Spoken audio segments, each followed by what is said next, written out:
Bueno, contémosle al oído de mucha gente que está pendiente del salario mínimo, porque del salario mínimo depende la supervivencia de las empresas, especialmente de las empresas medianas y pequeñas. Un encarecimiento de sus costos, el costo laboral, ya viene con el salario mínimo y están pidiendo los de la CUT el 12% Ujú. de impuesto, que es la quiebra del país y la quiebra de los empresarios. Entonces los empresarios empezaron con Acopio a ofrecer el 5%, que no se sabe tampoco de dónde va a salir. Tampoco. Vea, doctor Fernando, todo esto arranca mal en la discusión del salario mínimo que esperamos no termine por decreto. Pero como están las diferencias, no habrá otro remedio y habrá que esperar que el nuevo ministro, que no entendemos si es ministro o no es ministro, ¿qué cosa con Petro?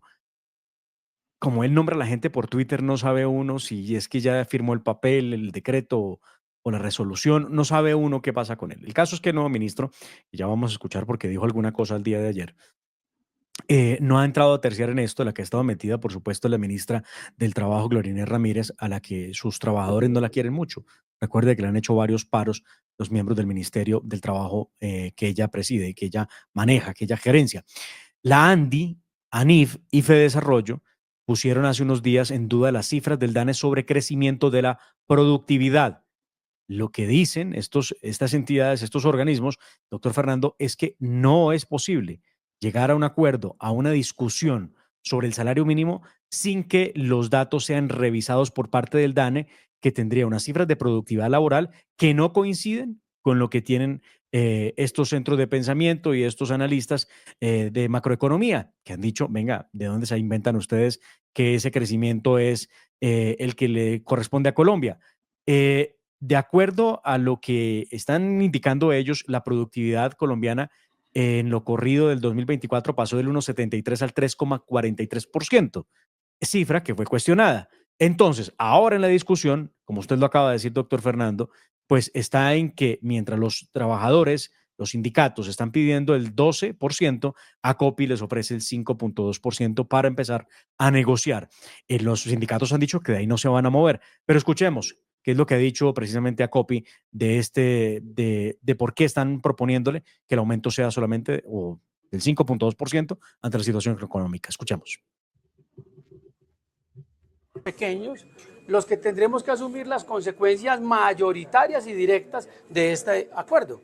Hemos por eso propuesto inicialmente, para empezar a conversar, una cifra del 5,2% que corresponde a la inflación registrada por el Banco de la República. Nos acaban de decir que la cifra se actualizó y que ya es del 5,1%.